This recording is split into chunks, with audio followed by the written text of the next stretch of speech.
you want me to introduce you? No, I'll introduce myself. Believe it or not, I am in the fuels class. I've been done a lot. My article is Finding Balance Between Fire Hazard Reduction and Erosion Control in the Lake Tahoe Basin.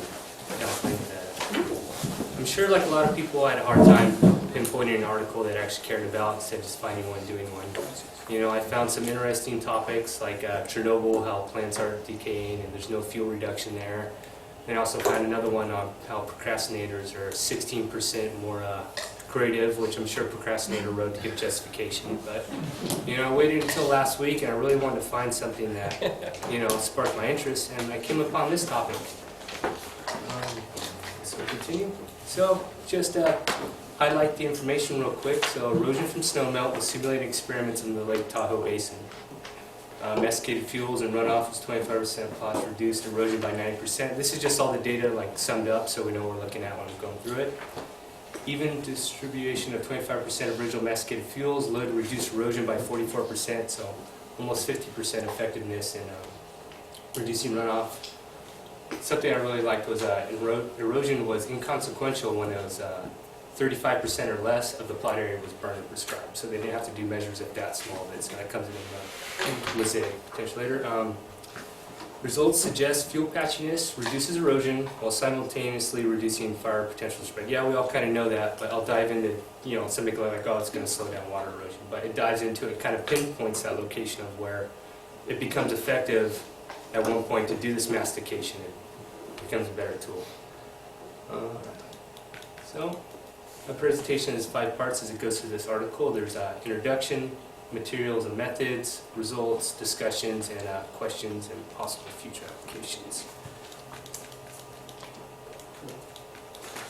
Okay, so this project was set up to help mitigate their fuels project. So what they're doing is they're doing fuels reduction, but because of the basin area surrounding Lake Tahoe is so minimal and all the water flows into there, they would do fuels project works, but they'd get a ton of runoff and it would make the water murky.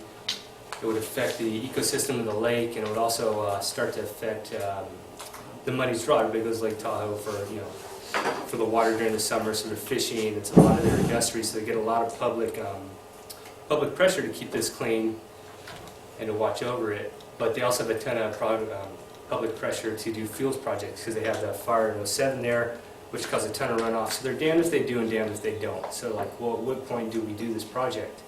You know, so we do nothing or we do everything and ruin it in the summer. And so they set out to find what was this point where they can still do an effective fuels project, but still maintain the ecosystem and the health of the lake without doing more damage than good, trading one problem for another.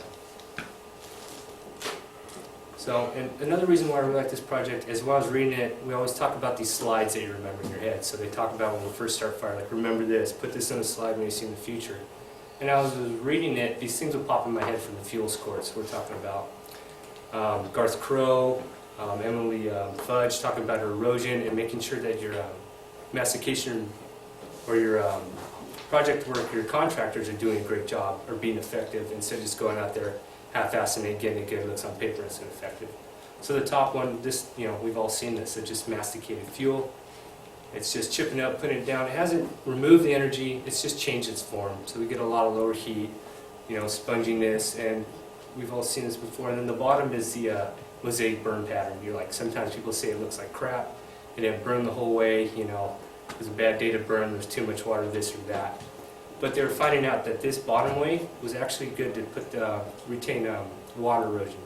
So burning around a certain time, it would be more effective to be patchy to reduce erosion than to get a clear landscape burn. Study sites. So it was performed in Lake Tahoe. Let's see, over the past 25 years, they were showing an increase following burns and prescribed burns and erosion and pollution of the lake. So they're trying to accumulate, tie it together and find out what they could do to mitigate that. The majority of the annual precipitation falls between November and April, so they have their season, and it wasn't effectively the snow melt that was causing it, it was the warm rains that would come later and then run that and melt all that snow. So I thought maybe an application to what we're doing is our monsoonal rains, when we get a lot of downpour in a short amount of time, and the more energy it has and more water it has, it can carry those fuel loads, or the soil loads, it has a greater yield of doing more damage. So, sorry, I lost my spot real quick. So this is just a picture of their map. They had 16 sites, so they're doing different aspects, different soil contents from volcanic to granite. And I really like the basic imaging. You know, everybody's seen Lake Tahoe or been there. And I like that we know that it varies from aspect. We get different erosion, different plant types. So I like the broad way, or the trying to mitigate what they could from their findings.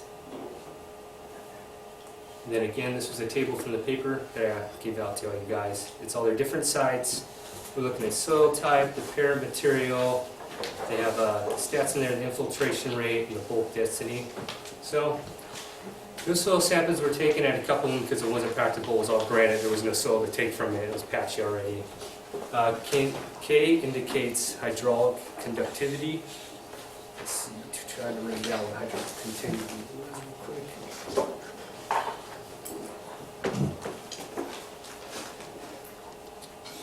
So for this application, I didn't know what it was, so I looked it up. It's the case in soils and rocks, describing the ease in which water can move through the pores or space of the fractures. So that's the different soil types they have.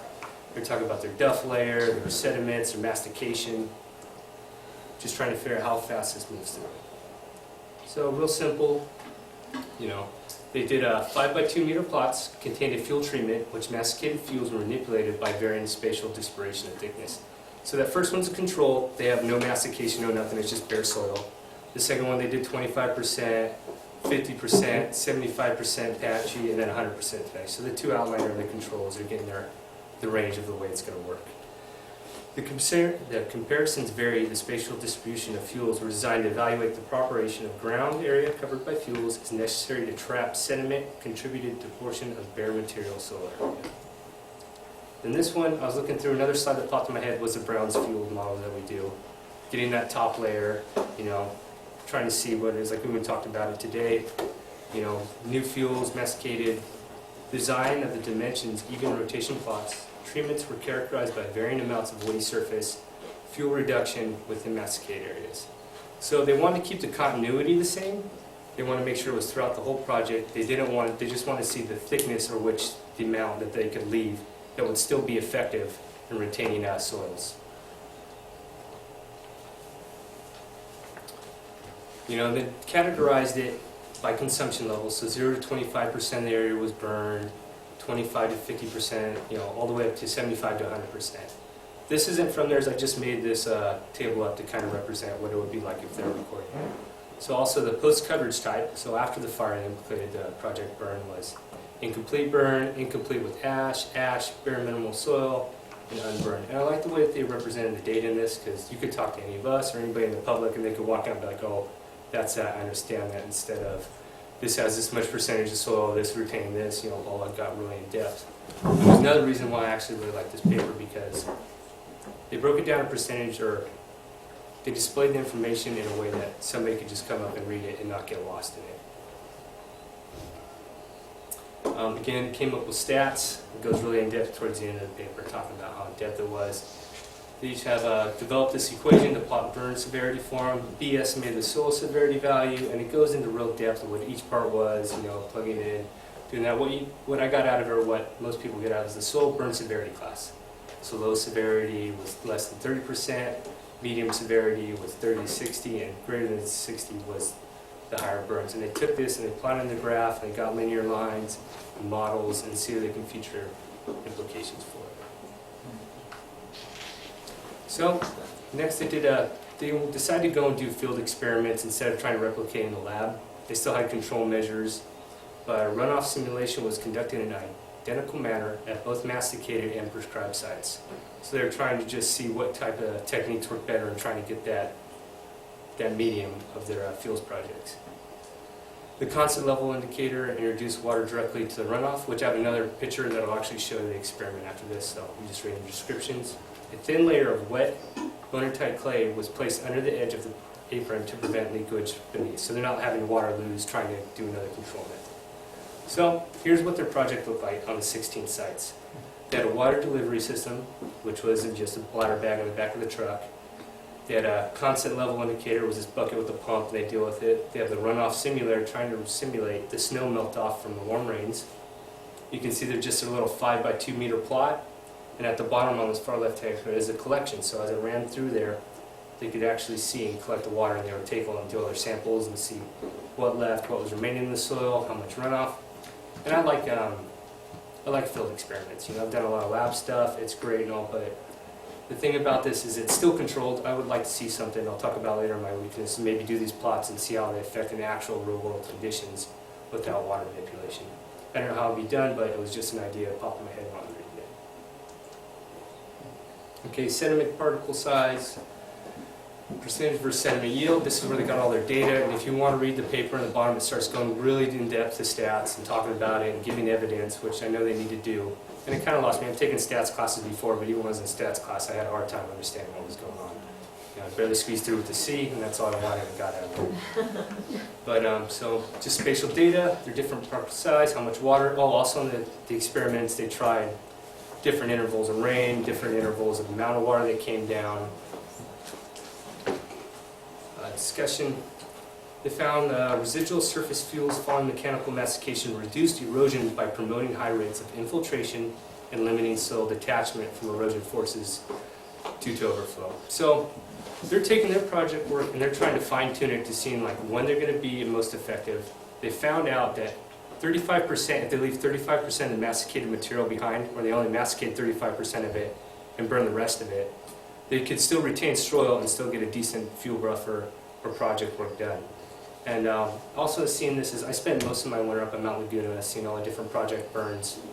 And I think this would be, you know, we'd be able to implicate this somewhat on our force if we manage or change the project. Similar to the matrix system which you guys are using for group 2 or 3, I believe it is. They're trying to adapt that project to our own force instead of punching holes through fuel, you know, to make it towards our brush. So, but anyways, I noticed this, and we burned it last week. The Mount Laguna project burned part of it, and it moonscaped it. There was nothing left. I was worried about soil erosion after reading this project and seeing Emily Fudge's project. But then I went back up there this last weekend, and it didn't. The burn severity was not that great to where the seed bank was still alive, and grass had already been coming up within 1 week of the water. So, you know, I was like, okay, you know, and seeing the mastication different parts. So again, just seeing these slides and things that I remember from this course popping up in this paper, which I was able to relate to it instead of just reading some dry materials.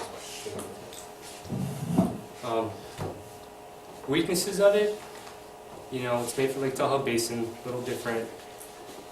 It was not on real-world applications. Still, this was to determine their next following year's fuels projects. So I would like to see a follow-up to see if their experimental data actually was, you know, in ballpark of what they're actually going to do, if it was going to work, or was like some variable they didn't account for, or just some unforeseen thing, or, you know, a heavy rain season. You know, any questions?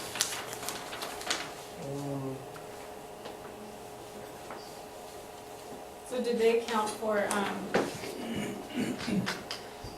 say, it's kind of like how you were referencing Mount Laguna, and how we did have intermittent rain, nothing downpour, so it created some regrowth, regen in there. But hadn't we had some sporadic rain, and we had a downpour all of a sudden, there wouldn't have been that regrowth to help at least somewhat stabilize. So had they referenced anything like that where?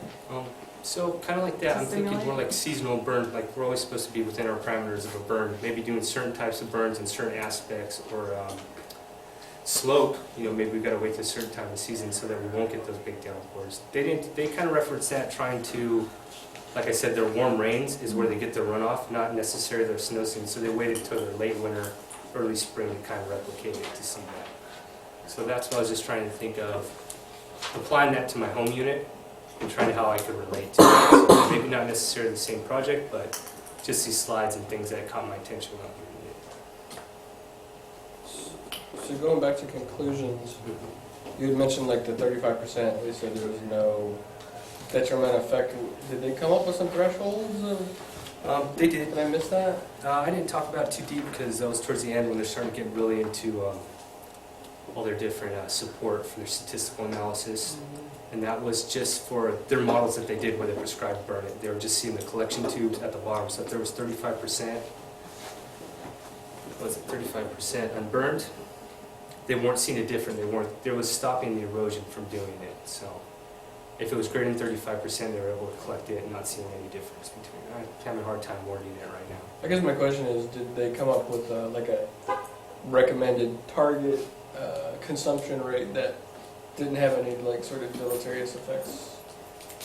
Was 80 too high, 70? Did they talk about anything like that? They didn't talk about too high. They were kind of focused on what was more effective.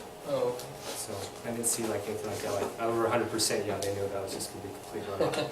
But their effective target area, which they were looking for, was a massificated fuel and duff over the lower 25%. So they're like, if they could do strips, they're trying to talk about maybe doing something along that, or even like areas. So trying to replicate that mosaic pattern in mechanical instead of it just happening instead, like, because it can be hard trying to replicate that process.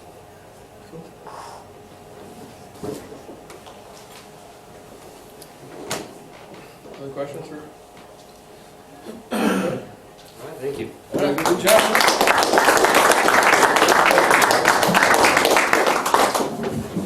Actually, both you guys had really good looking presentations. I had too, so good job. You're right, agree with that. You guys good to keep going? Anybody need a break? Alright, big break needed. I don't know if I have enough of these to go all the way around. I made like 12 copies. This is the interagency prescribed fire planning and implementation procedures guide. If you don't already have a copy. I'm sure you don't already have it memorized. She got memorized.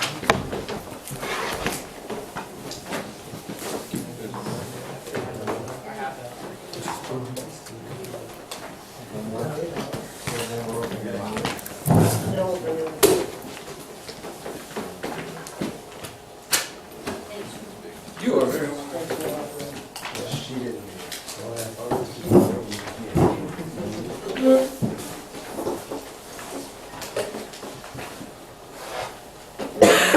Thank you.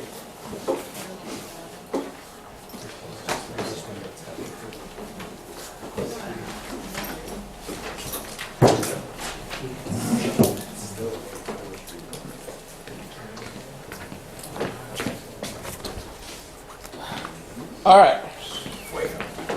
I got two admin things to address. The first is for those of you guys that are teaching tomorrow or presenting or whatever, I started a list over there, 1 through 10. I actually don't know how many there are. I have to go back and look at my list.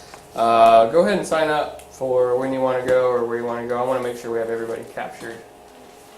And then Brooke hasn't gone. Is anybody? Can you guys get a hold of Brooke? Make sure she's gonna come tomorrow.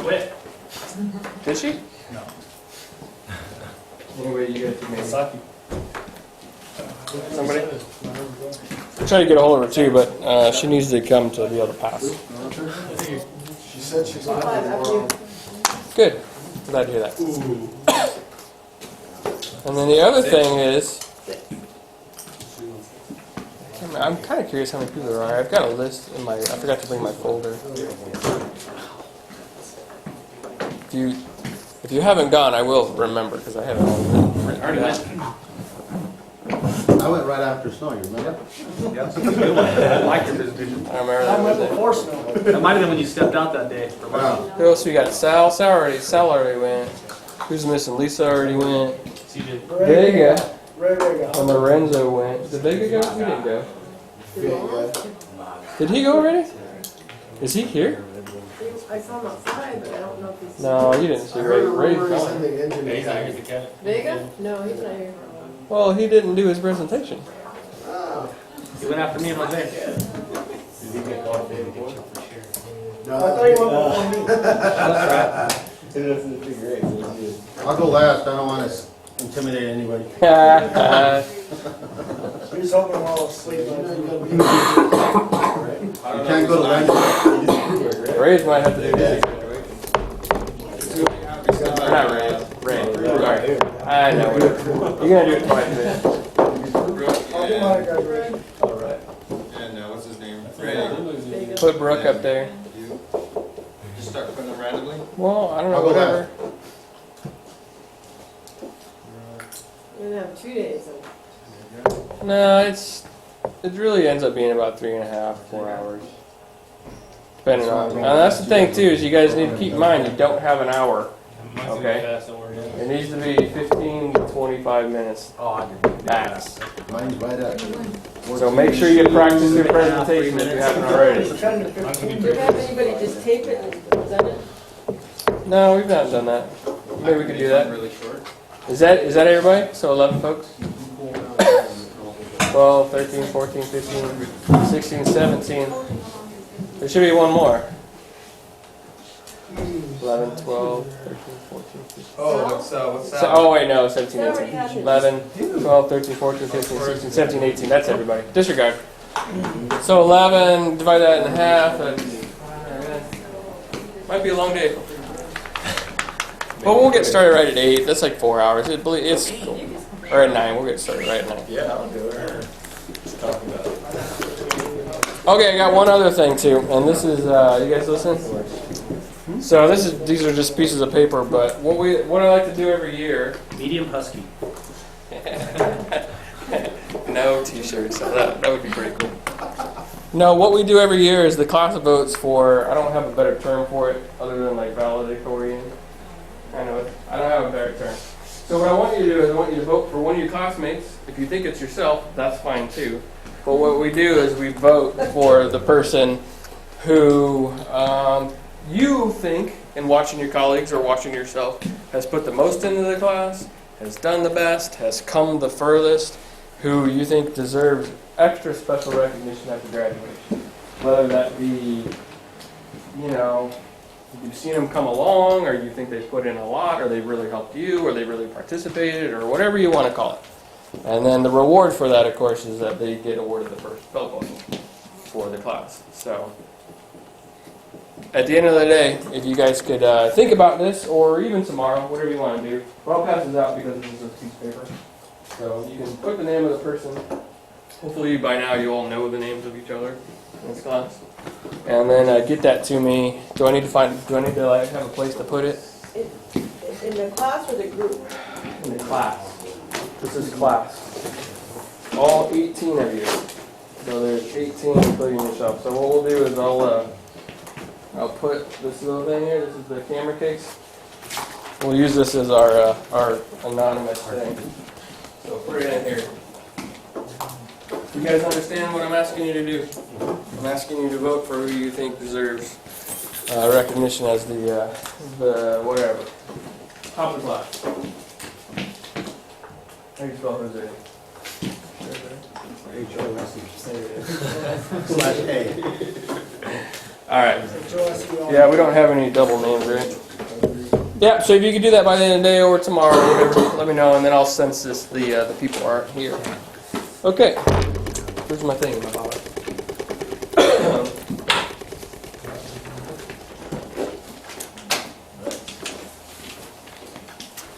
So this is Unit 8. This is our last lecture. One of the things that I told you guys when we first started the class is that I specifically designed this class to not be redundant to anything that you would get in another class. This session is probably the closest to breaking that rule. I really tried hard. I call this practical prescribed fire because there are 4 other prescribed fire classes. And so what I try to do in this unit is there's a little bit of redundancy that goes over some of the things that you learn in RX 301, 341. But what I asked the class, the first class, so you can blame them, but I'd asked them, do you want a unit on prescribed fire? Because you have to remember, most of the classes that we've had have been about mechanical, right? Mostly, or wildland fire use, and we talk about prescribed fire, but we never had a unit about prescribed fire. So, and they said they did, and they also said that not everybody here is a Type 2 burn boss or even a firing boss, although a lot of you guys are at that level. So this this lecture is probably going to be a little remedial for some of you guys that have been through some of those classes or are at the Type 2 burn boss level or whatever. So I apologize for that. But I also try to sprinkle in this just some of my, I guess, straight up opinions about how prescribed fire should work. and how prescribed fire plans should be built and written. So you kind of get into that a little bit. So I apologize if some of this is kind of boring or redundant for you, but hopefully there's enough of it that is interesting. And there's also, I think we'll have time to get through it. There's a case study, and this is a case study that I present in the RX 310 class as well. Have any of you guys taken that class with me yet? You were in it, so you have to hear the Mountain View story again. All right, sorry about that, Jose. You can leave early. Fire effects, right? Yeah, the RX 310, the fire effects class. Were you in it? Which one? The one at San Marcos? Oh, I didn't present it that one, so you're good. Cool. Yeah, I started presenting it the year after that. That's a big bear. So, all right. So that takes about an hour. I think it takes about an hour to get through that. So, anyway, so I hope it's all right. I hope that I'll just start teaching. But I'm sorry that there's some stuff that you're already gonna know. But then there'll be some other stuff we can just talk about. So cool. All right. So anyway. So yeah, Unit 8. Here we go. Maybe. If it works, I'm just going to leave that there because it's moving good. So the objectives that we have for the unit: introduce policy and guidance. We're going to discuss some of the elements of a burn plan. And again, I'll go into a little bit some of my opinion about those. We can turn those fans on. Hey, yeah, I think those are behind you. I hate to see people fanning themselves. I should probably take those off too. Or maybe not. Where's the one on the other side of the door, I think? Okay. I want to discuss monitoring and burn plan implementation a little bit, and that's kind of what the case study is all about, and of course go through an example of writing a burn plan. One of my first introductions. Well, that isn't working. Hey, Scott, we tried. Well, that sucks. Well, that's a kick in the short. Perfect, thank you. Let me know if that's better. So just as a background, currently there's... Actually, do we need a break, or we guys are good, right? You guys good? All right. So currently, the NWCG courses for writing and implementing a burn plan to get yourself to the Type 2 burn boss level is there's this class called RX 301, which is prescribed fire implementation.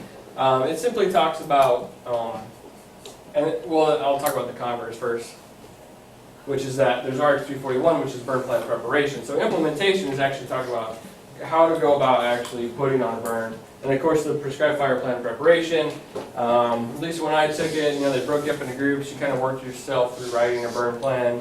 It goes through all the elements of a burn plan in detail, which there's 21 and 5 appendices. But my experience with this class especially, and I don't know what yours is, and I want some of your feedback too, some of you guys have been through these classes, that most of the time the work usually falls to the most experienced person. So if you're already like a burn boss trainee or whatever, what I've seen repeatedly is that when you take this class, it just ends up being the person who already knows how to write a burn plan ends up writing a burn plan. So I've seen it can be a good class if they do it correctly, but just when you take it, make sure, if you haven't taken the class already, that you actually get a chance to engage in writing that burn plan. You get experience doing so.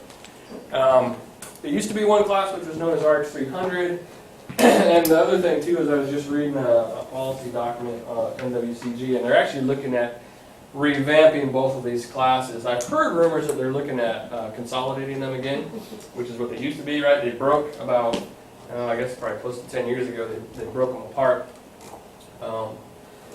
And now they're looking at doing some different stuff with it. There was even that process at the region where we were looking at teaching all 4 of the classes together, which would be just crazy, but there is some redundancy. But then again, redundancy is also a teaching tool to, anyway, it's in the process of being looked at.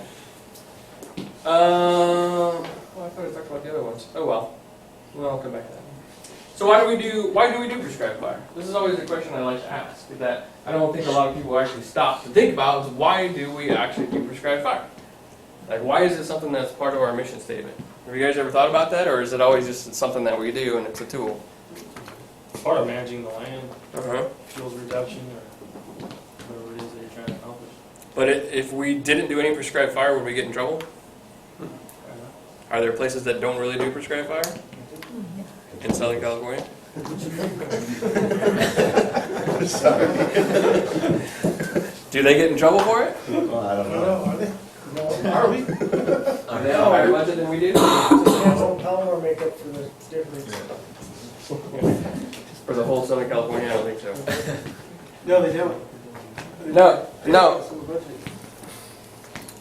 It's an interesting thing. I mean, it's just stuff to consider. It's not something that we have to do. Nobody gets in trouble if we don't. It's just part of those sort of like regional targets, and it's a way to meet the target. So why do we do it? Like, why are we doing it on the Cleveland, for example? I think because it's known, or people think that it's a healthier option to use, you know, or it's better for the landscape or the environment, or it could be. It could be. It's a safety precaution or safety spot for your fuel breaks where you could mitigate a running fire maybe, or to try to, before it bumps into the urban interface. Yeah, absolutely. It's a way to maintain our fire control features.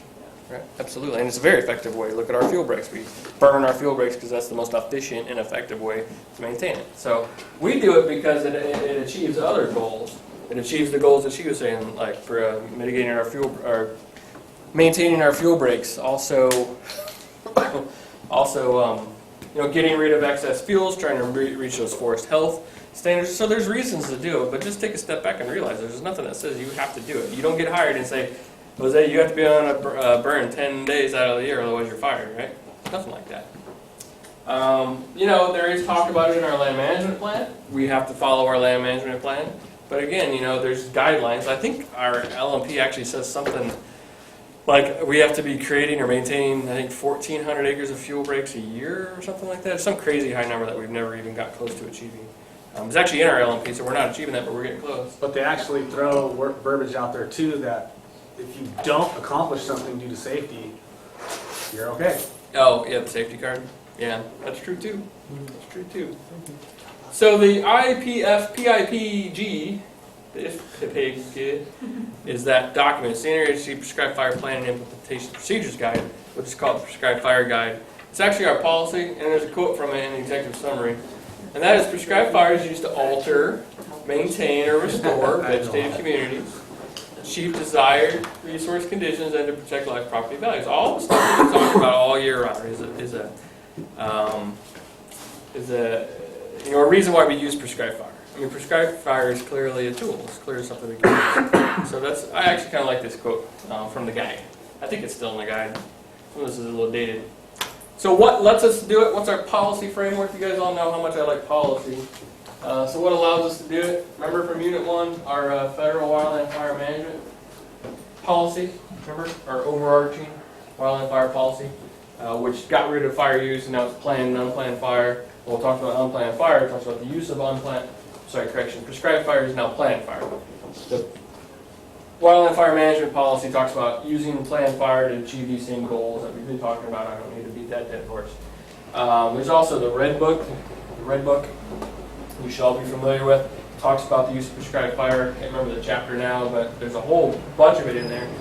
There's also the Forest Service Manual 5140, which is the fire use manual, which, by the way, I've also heard recently that they're looking to get rid of the 5140 and just roll all the fuels management into the 5150, which is appropriate if you're familiar with the language. Sorry. God damn, watch out. Just likes hearing it. I know that diesel. Anyway, so it's the chapter, the Forest Service Manual 5140, at least currently the chapter relates to it. I do want to mention that, I can't remember if I mentioned later, but if you look up the 5140, it says that guide is our policy.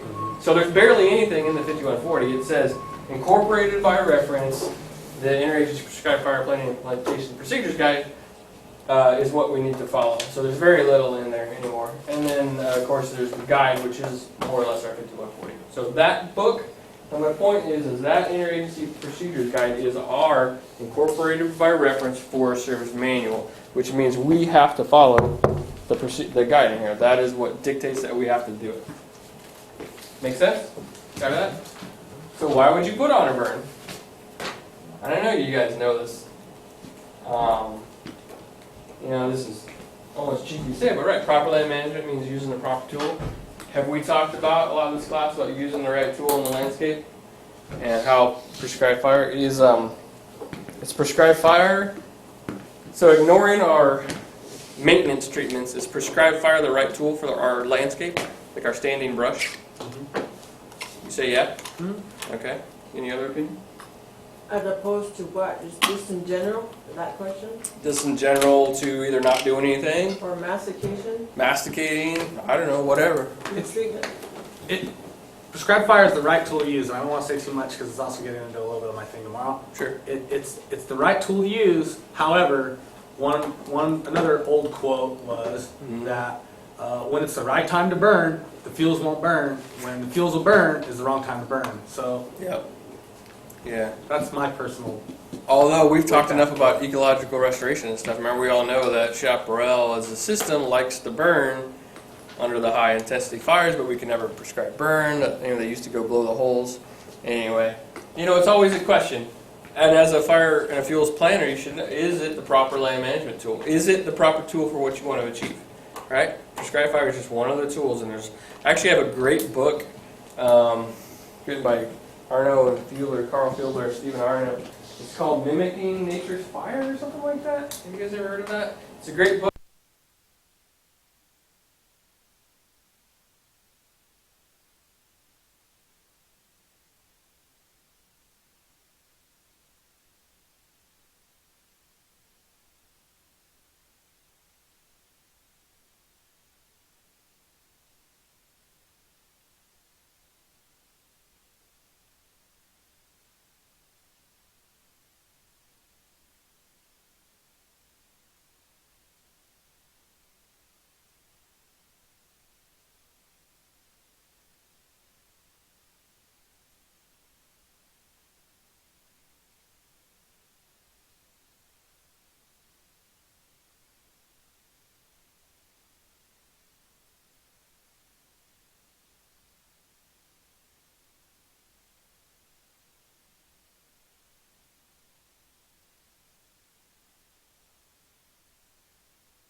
A lot of times, nothing can really, truly replace the effects of fire. Fire can get in there and do things that, it can get in there and burn those fine fuels. It can get rid of stuff, converts it all to smoke and heat and energy, right? It gets rid of it. So when it comes down to nothing can really replace it, I think, anyway.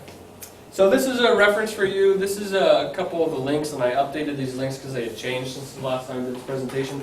If you want that guide, the Interagency Procedures Guide, it's actually at this location. I can click on that, but it brings it up. And this is kind of a higher up site. The Complexity Analysis Guide, which we're going to talk about, the PMS, the Publication Management System, 424 is also located at the NWCG website, just the publications page. So that's where you can get both of those. They did update the Prescribed Fire Guide in April 2014. They had updated it in like November of 2013, and then they did some additional changes.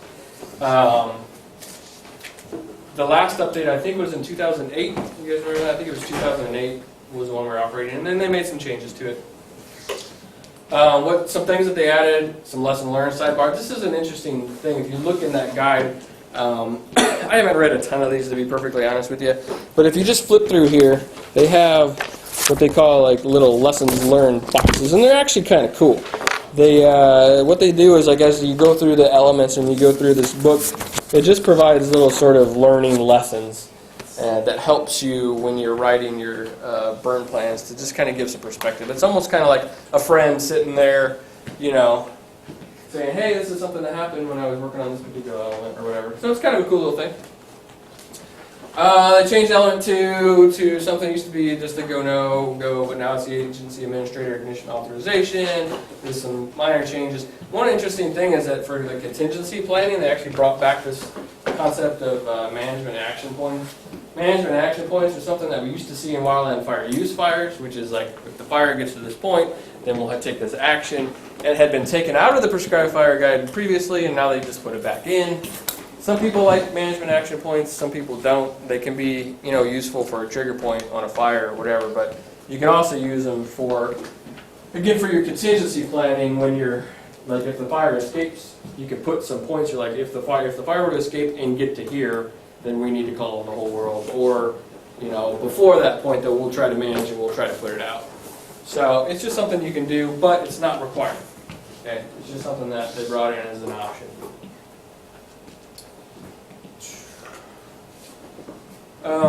They also changed element 18. It used to be called wildfire conversion, and for some reason they decided to change it to wildfire declaration.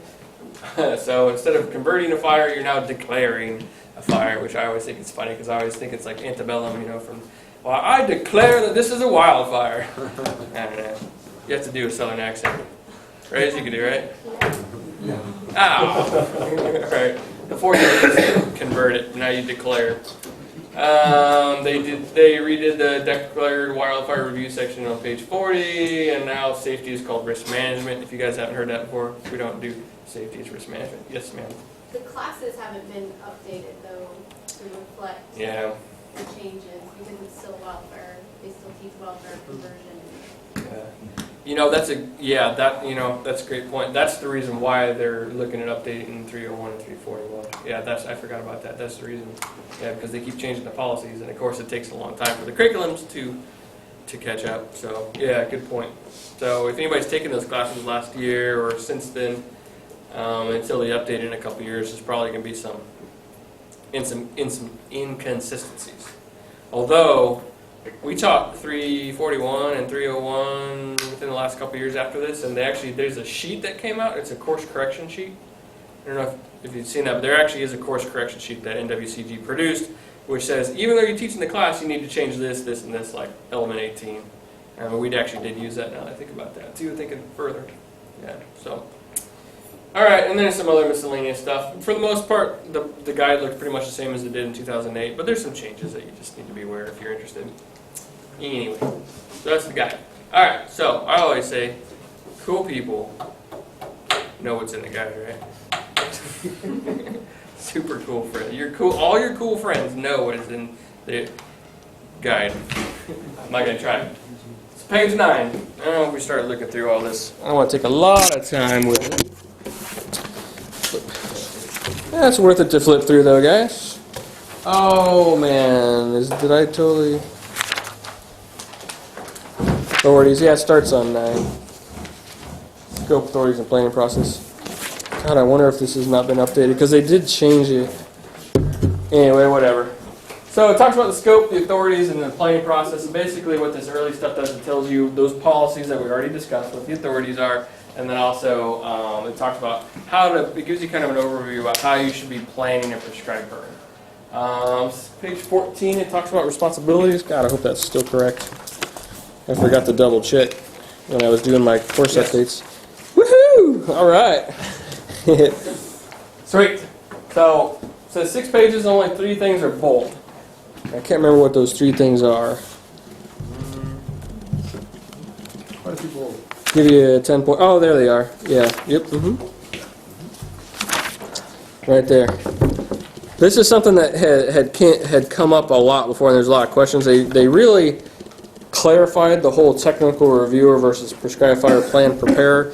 So if you look on page 14, it says the technical reviewer and prescribed fire plan preparer must be qualified or have been previously qualified at the level that they're writing it. And it clarifies that either the technical reviewer or the plan preparer must be current in their qualifications. So both people have to have been the level. Like if you're writing a type 2 burn plan, they both, technical reviewer and the plan preparer, have to have been qualified, but one of them has to be currently qualified. Make sense? And that was some language that had confused people in previous versions of this document. And I thought there was another thing that was bolded when it comes to, is it on page 16? Oh yeah, and it's about the technical reviewer again. That it has to be somebody else other than the preparer. So what it comes down to is you can't technically review your own burn plan, which kind of makes a certain amount of sense. But they had to write it in. You know why they write stuff in there, like, right? Does it happen? Does it happen? That's right, Aaron. All right. The whole responsibility section is actually a good section. I really highly recommend you guys, as you move into burn plan preparers especially, it was really good to read this. Remember like when I talked about with the fuel models books, like you can go back and look at the pictures, but at the beginning of the stuff, there's a lot of good information that you should really get to know.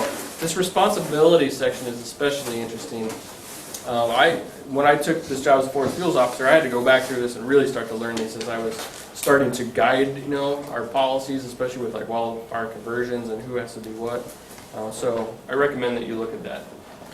And then page 20, amendments. How do you determine if an amendment is needed? This one does come up from time to time.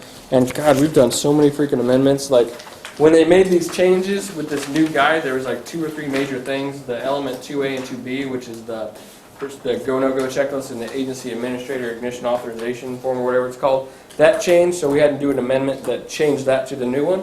And we also had to do an amendment that changed the element 18, the Wildfire Declaration. And an amendment, so it talks about here, it says, what does it say?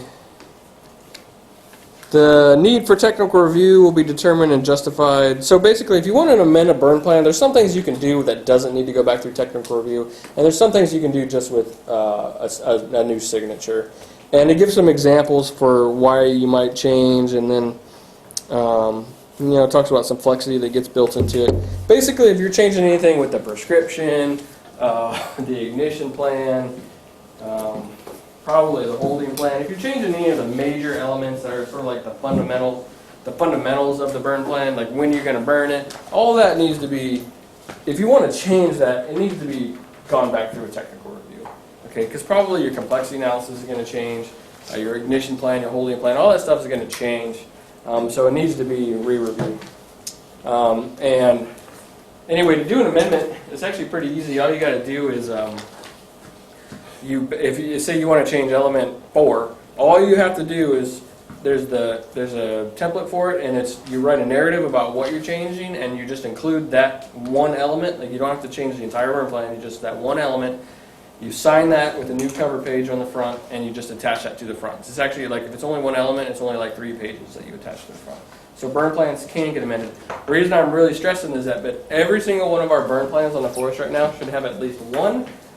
And Tribuco has some really old ones that have something like 5 amendments in the beginning of them. And you need to be able to track those amendments and know what those changes are, right? You can't just flip to the very back one. So we're getting to a point where a lot of our burn plans have so many amendments that we actually just need to write new burn plans or have them re-reviewed or something like that just to get rid of all these stupid amendments. And actually there's some other changes that, anyway, okay. Our forest supervisor decided he doesn't want to get called anymore for notifications, so that's kind of a big one. That's every single one of our burn plans. That happened when I took this detail. I'm like, I'll deal with that when I get back. In the meantime, we'll just stop calling you. Okay. So, page 21 has safety considerations. Oh, I guess that should be risk management. Actually, now I wonder, what does it say? It does say safety. All right, well, I thought we were doing risk management, but apparently we're still doing safety. And then page 24 is it starts talking about the actual plan elements. So the elements of a burn plan are simply major sections of it. So element 1 is the signature page. Element 2 is the agency administrator. It's basically the authorization. 3 is a summary of the complexity analysis, and on down the line. 4 is a description of the prescribed fire area. So it's major divisions of the burn plan. There's 21 of them. There's some that are more important than others, and there's some that will take more time on, and we'll talk about that. But that's the overview. There's also 5 required appendices. Those start to get described on page 37. And then there's the project file. I described that. And what the hell does that mean? Will contain, now must contain.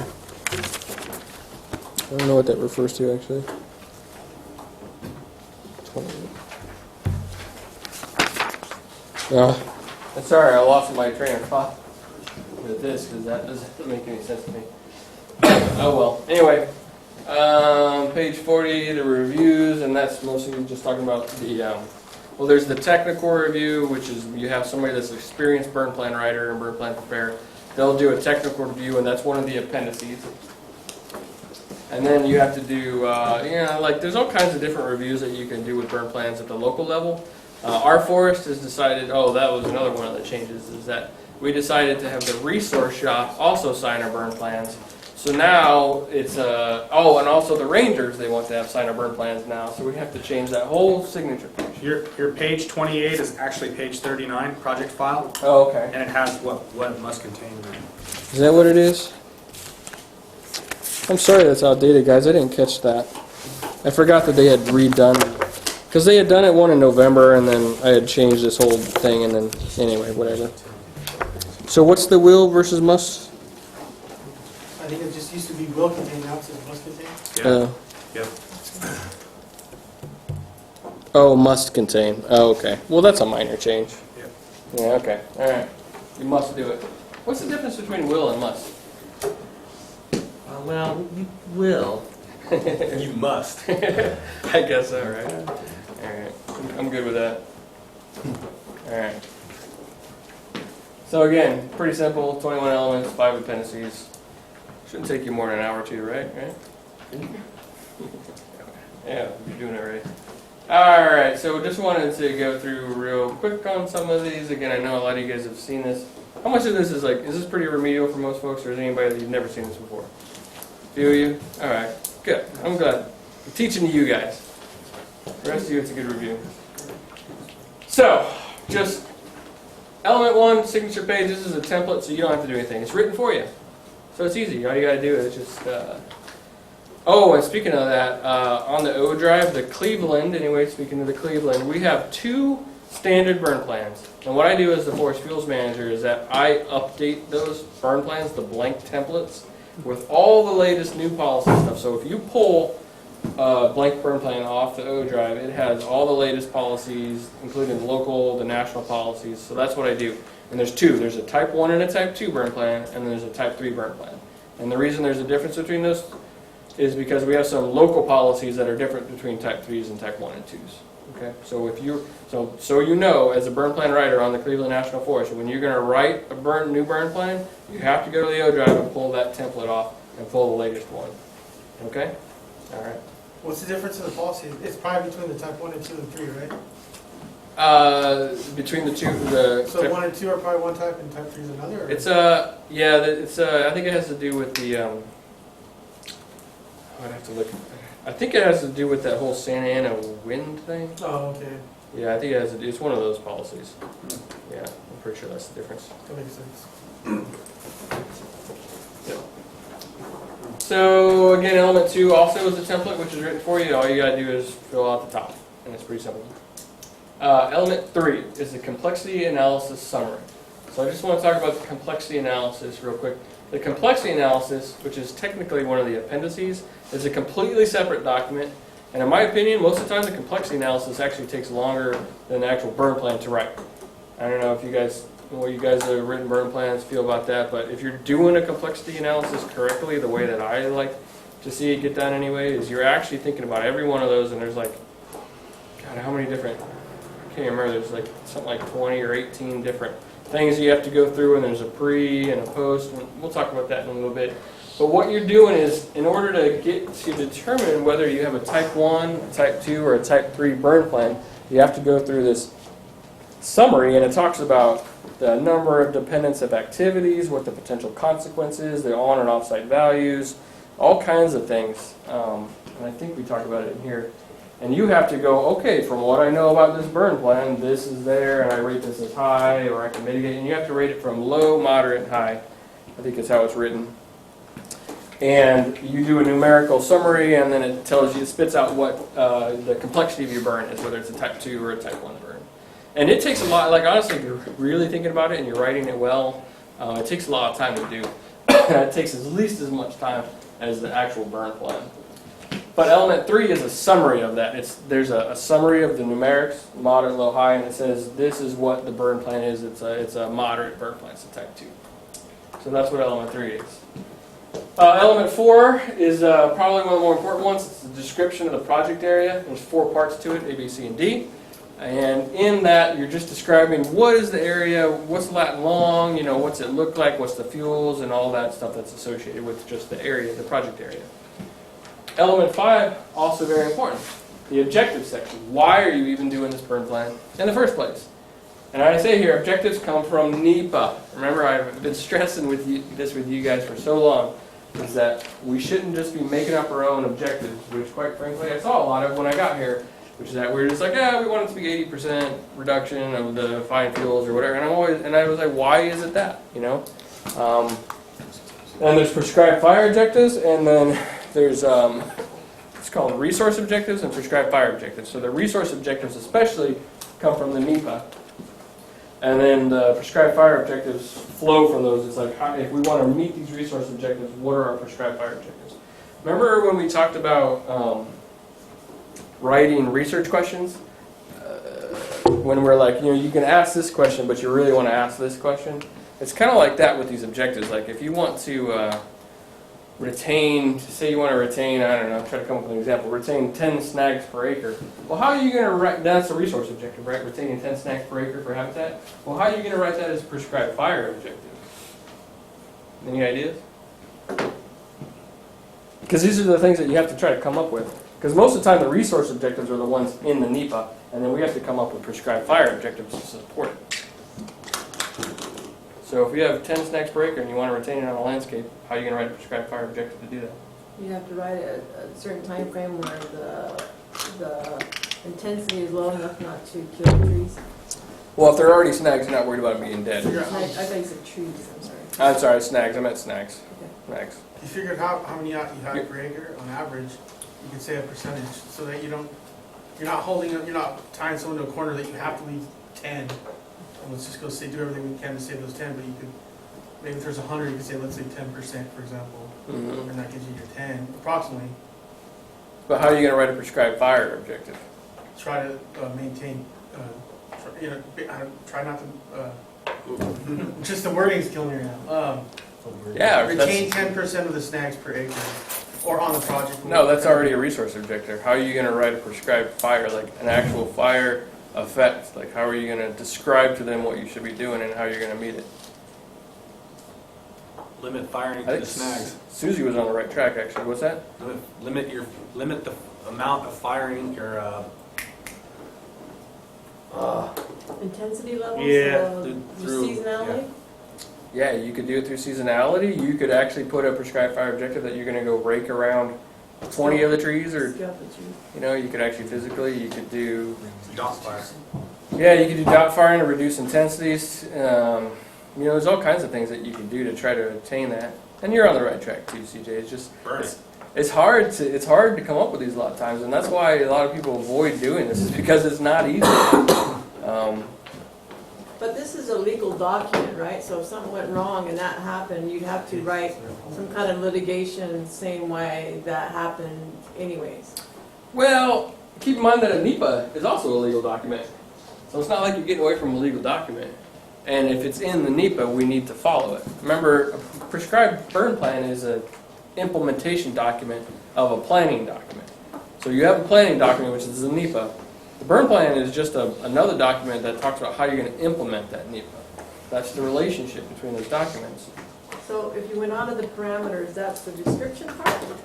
No, that'd be in the objectives. Oh, okay. So you go to the NEPA, first thing you do is you go to the NEPA, what are the objectives? And we're going to talk about that a little bit later too, but you have to go find out what your objectives are. And then as a professional fuels and fire manager, you have to figure out, how do I meet those? What kind of fire am I going to light? Under what conditions, with what resources am I going to achieve this resource goal of retaining 10 snags per acre, because I'm legally required to? Make sense? You have to figure out a way to do it, otherwise you can't drop the match. That's right. The resource objectives are your strategy and your prescribed fire objectives are your tactics. How you're going to do it. Yeah, they should be related that way. So like the sequoia scalp, they're big trees to try to keep them from burning too much in that intense fire that went through. Yeah, they did some mitigation measures. Anyway, my point only is just that when you first start to do this, don't just start, like, don't sit there with a blank element 5 and be like, oh God, what objective should I put down here for this burn? If you do that, you're doing it totally wrong. You need to sit down there with your burn plan with the NEPA document right next to you, and this is where a lot of people don't realize. And you need, okay, flip to the design criteria part of the NEPA document, which we talked about already. Pull those objectives out. Now, if they're not there, what if they're not in the NEPA? And do you think that ever happens? Probably. Oh yeah. Yeah, that was a failure. If you get a NEPA document and you can't pull out objectives into a burn plan, then that NEPA is crappy NEPA. Then you do another one. You could do more NEPA. You could be like, hey, how am I supposed to implement this? I don't even know what the hell I'm supposed to be doing. What are the objectives here? What are we managing for? All right, so a good NEPA document should have those objectives just pulled out. And what we've been doing right now is we've been actually going through some of our burn plans that are, now that the resource shop, which is actually a good thing, I actually like this, but now that the resource shop is signing it and actually looking at our burn plans, Jeff Hayes, the guy who did the NEPA, he's like, whoa, guys, and I wasn't even catching this. He's like, hey guys, the prescribed fire, or the resource objectives, or not all of the resource objectives are in here. And granted, there's some education because he wanted some stuff in there that has nothing to do with prescribed fire. So it's education on both sides. But we were missing some very clear resource objectives in our burn plans that we should have had in there. But then there's other NEPA documents where like you can't read it and determine what the hell you should be doing. And that's what happened a lot. And people, then that results in people just doing whatever they want. They just do a burn plan for whatever they want because there's nothing in a NEPA to say no or yes. You know what I mean? Which is not a place that you really want to be. That's not the way we should be operating. So we base all those objectives off what NEPA wants? Yes. Or is that so NEPA? Every objective. Basically done burn for NEPA? Yeah. Yeah, because a burn plan is created, only reason you even have a burn plan is because there's a NEPA document that you're implementing. You know what I mean? We don't do NEPA to do burn plans, we do burn plans to affect the provisions of NEPA. And that's where a lot of people miss that link in the fire management side, is that they think the burn plan is the first document in the chain. It's not the first document in the chain. The first document in the chain is the NEPA document. Make sense? I have a question. Yes.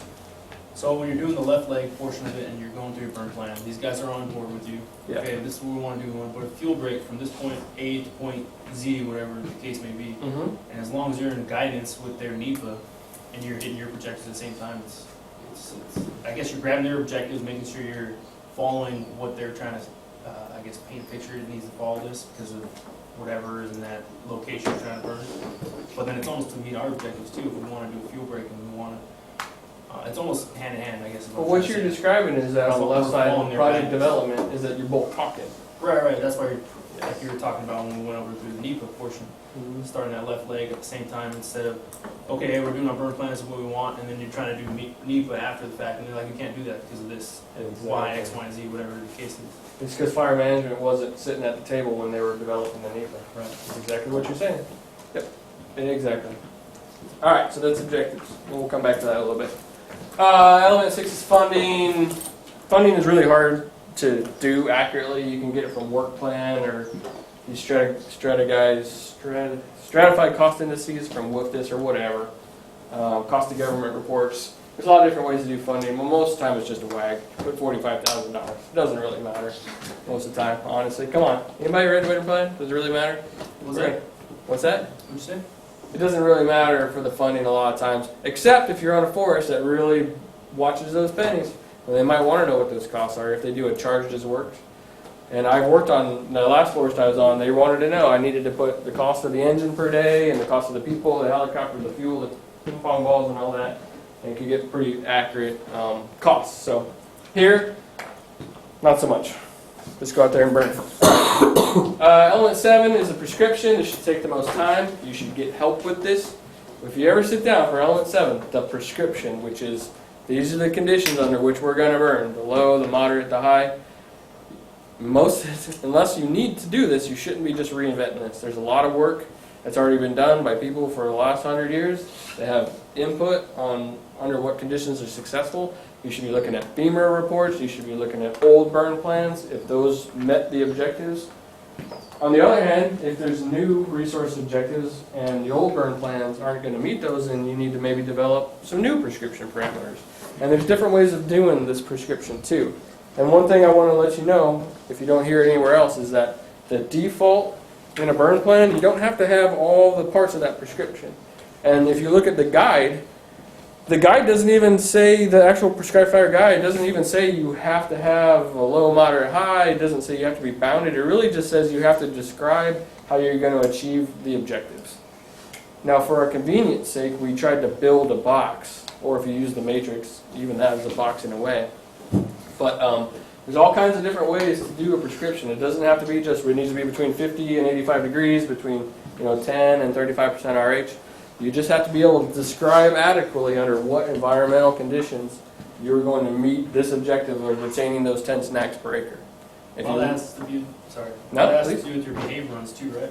well, yeah, So you're meeting those goals and objectives? yeah, and you use behavior runs to justify your prescription on the For the parameters. days, right?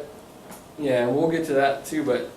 And you need to be able to model fire behavior in under what conditions. So you need to be able to adequately defend. And just because it's easier to defend numbers, that's why most people do it.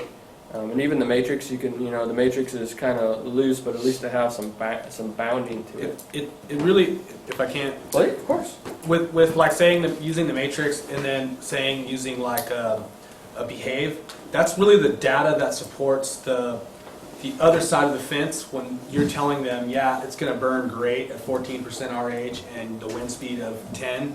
It shows them when you show them that data that they go, oh yeah, I see it on this piece of paper, I believe you. That's kind of the way I take it whenever they go into the behave or like the matrix sheets. Yeah. That makes sense? Yeah, that's great. What time did we come back? About 12:20? Yes. We're about an hour into it. Are we good for another 10 minutes? Or are we kind of losing track of our break schedule? You guys still good? What's that? Just 10, okay. All right, dude. You need to go, you can go. I'm good. Just let me know because I'm kind of losing track. Somebody get the air horn. Where are we at? Prescription. So anyways, element 7 really should probably take about the most time. Element 4 takes some time to get through too, the description of the project area. But 7 is a prescription, and really 7, this is the heart of a burn plan. This needs to be right for it to succeed. Everything else sort of supports that. Scheduling is also very important, and it should be derived, of course, from the objectives and prescription. Scheduling just speaks to seasonality. Remember we talked about seasonality. When are you actually going to do the burn? We do our burns mostly from November to March or whatever, because that's when we can and meet our objectives. But we're running into some issues, just like up on the Palomar Divide. There's a biological opinion from the Fish and Wildlife Service that just got issued, and they want us to stop burning after March 1st now, after they already taken, it had been because they want to, they only wanted us to burn, I think it was above 3,500 feet after, or before March 1st, but now it's up to like 5,500 feet, and they want us to be done burning by March 1st, which is of course going to be an impact to us because we did a lot of burning in March. Migration. So that's a seasonality factor, and this would be one of the things, like in the scheduling element 8, you would say, hey, you can't burn after March 1st because of this biological opinion from the Fish and Wildlife Service. Yeah, it's crazy, but that's a whole other thing. Element 9 is pre-burn considerations and weather. This is actually pretty important, and you should be looking at objectives, holding, and prescription. Pre-burn considerations are things like, do we need to go have hose out on site? Do we need to have a raws out on site? We don't need hose. We don't need laterals. Trunk line's fine, right? All these pre-burn considerations. This is great for like if you're holding on a burn. Go look at the pre-burn considerations. See if that's done. Is the holder tank set up? What do we need to have? Do we have enough engines and this and that?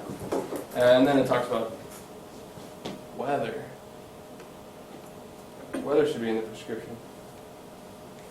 What the hell is weather? I'll have to come back to that. All right. Brief. You need whether it's a pre-burn. Oh, it's the spot. Yeah, That's what it is. Prescription. Yeah, thank you. All right. Yes, you need to know what the weather is. Yeah, I was like, weather, that's a prescription thing. Yes, thank you. And that is a regional or national policy that's for spot requests. Pre-burn, by the way, so people try to get away from that. All right, briefing. There's a template in the burn plans that nobody uses, or you can create your own. But there is actually a template that comes with the burn plans for briefing. Yes. I had a question about that weather one, because say you're out in, I don't know, middle of the United States somewhere. Yeah. There you go, Oklahoma. Somewhere in the vicinity of Oklahoma. There, Okay. weather can be predicted fairly well. Okay. You know, you could look a week ahead and say, there's been so many times when Palomar Mountain, it's gonna rain, 60% chance of rain tomorrow, and then you wake up the next morning and it's sunny. Yeah. And that's because old Big Blue's right next to us. The weather changes very, what, how, so we just do weather because we have to, basically.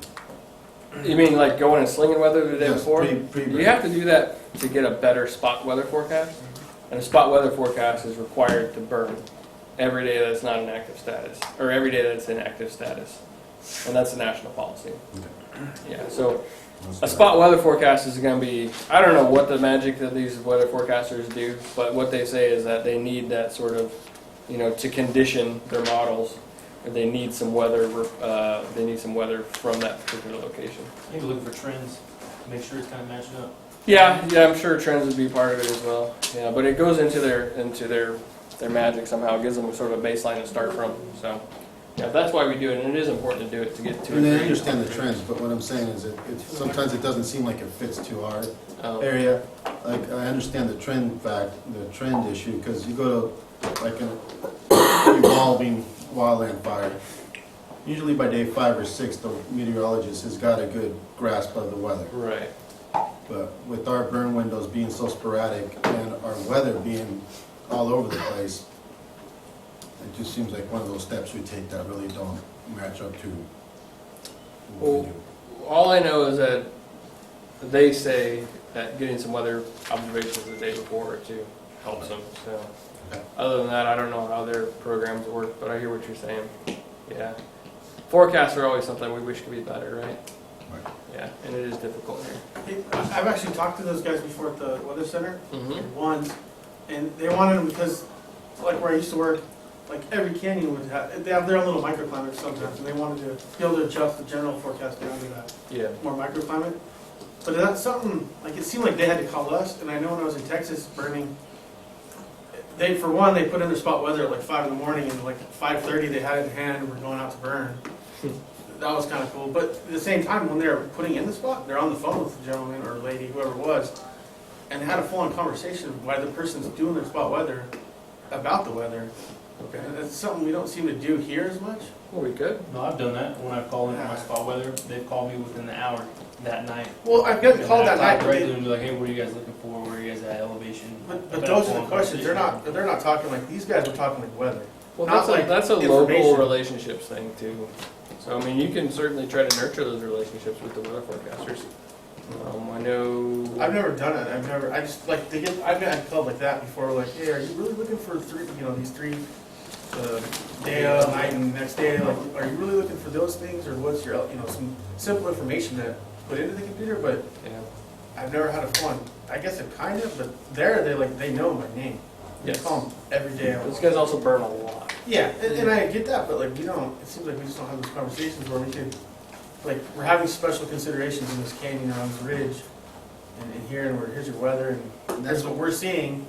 That's kind of what I'm getting at though, CJ, was the fact that our burn windows are, Yeah. we might have a burn window for next Thursday and then the weather changes and we don't burn, and Yeah. it's not like we're burning every day consistently we're gonna burn for this 3-week span.